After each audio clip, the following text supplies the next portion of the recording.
And I really do believe that there is such a thing as Trump derangement syndrome. Anybody who's willing to corrupt their soul and disenfranchise the legitimate human franchise of consent of the governed by engaging in that kind of activity. I mean, we've got, and I don't think she wants me to use her name, but we've got an audit right now that's underway of 30,000 voters in Maricopa County, 90 or older.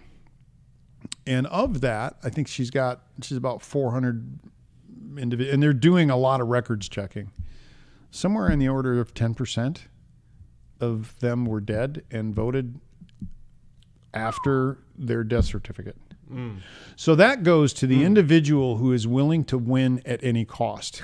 I'm sorry, did you say 10% of 90,000? No. 30,000 votes. Okay. They've checked between 300 and 400 so far. And what they're finding is a lot of these people were deceased, and they were deceased before the date of the election. So 10% of the sample. Right, which goes to the notion that there are some people in this world who are willing to do anything to win. That's not a win. If he had to cheat to get there. I mean, Barry Bonds found that out. Okay, ball players. All these people that cheat in order to accomplish an end, it's not a win. We're running Cal Thomas's piece today. I think it's fascinating. It's talking about election fraud through history. And one of the examples he brings out was Nixon and JFK. And it was widely thought that there was fraud in play there with Mayor Daley, Chicago, that flipped Illinois, that flipped the country, that gave it to JFK, and gave us the Cuban Missile Crisis. It's not at all clear to me why we would think that people then were more virtuous than they are now. For some reason, are people better today and less likely to cheat today than they were in 1960? I don't think so. Well, I don't think they are either. But philosophically, the left tends to believe that man is perfectible and is being perfected. I mean, that's... And it's up to them gaining power to see that happen. Which comes in justify theology, but that is which what comes in the conflict, believes. though, with the notion of moral relativity. Yeah, sure. Okay. Well, that whole thing, that's how is it even possible for them to get better? Okay, it's not wrong for me to vote 10 times because I believe that a certain thing must happen. Right.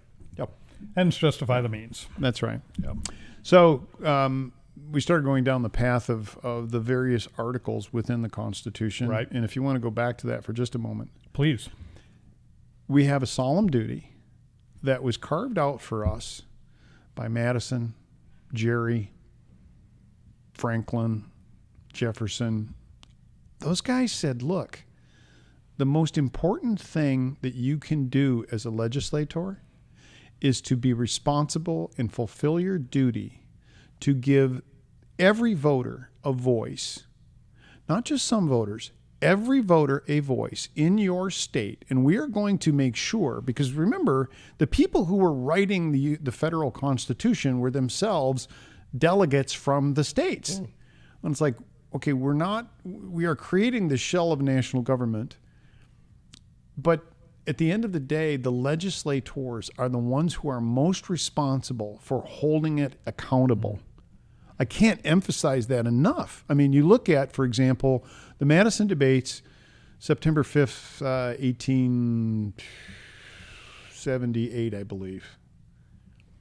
Elbridge Gerry is talking about the ability for the federal government to own land, for example, in the states. And he said, look, if we permit, and this is for forts, magazines, arsenals, dockyards, and other needful fill-in military buildings, okay? His concern was that if we allow the national government to own too much land in a state, the national government will come to a point where it can awe a state into submission. If you think about what he's talking about there. AWE. AWE, you will be in awe because it'll be, oh my God, you own so much of us. That's Nevada. So think about the context. Well, it's Arizona as well. I mean, we only have 13% of our land in private hands in this state. If you consider that, it's like, okay, the king has just told me what to do and how to live my life. Interesting that that's manifested itself now and today in modern life. in some of the western states. But that's a discussion for another day. Well, to your point that these rules were set up, the Constitution were set up by delegates from the states, representative of the states. I mean, that just reinforces the idea. We were talking earlier today about federal encroachment and just this overpowering, dare I say, deep state, the overpowering behemoth that is the federal government today. And delegates from the states would not have written the Constitution in such a way as to envision a federal government that was completely capable of overpowering the states that they were there to represent. Yeah, I mean, on the face of it, that idea is kind of silly. You're spot on. So in Article 2, Section 1, does it say congressman? It doesn't say Congress. It says legislators. Right. That is a very small club, if you want to. In Arizona, we have 90 of those. 60 in the House, 30 in the Senate. The division in the House is 31-29. 31 Republicans, 29 Democrats. In order for us to call ourselves into a special session without the governor involved, we have to have a supermajority. Same with the Senate. We're not going to find 9 Democrats. Under normal circumstances. Under normal circumstances. Seems if there were an unlikely. emergency of some kind, you would think that the opposition party would be looking out for the interests of the people. Well, in this particular case, I think they're perfectly happy with the outcome. So there is no way that they are going to agree to call into a special session. Even if they were to understand, and it goes back to when Harry Reid in the Senate was told by Mitch McConnell, you better be careful what you implement, because one of these days that snake's going to come back and bite you. Right. What happens? The very next Senate session, it comes back and bites them, and they're not happy about it. And to this day, that sits.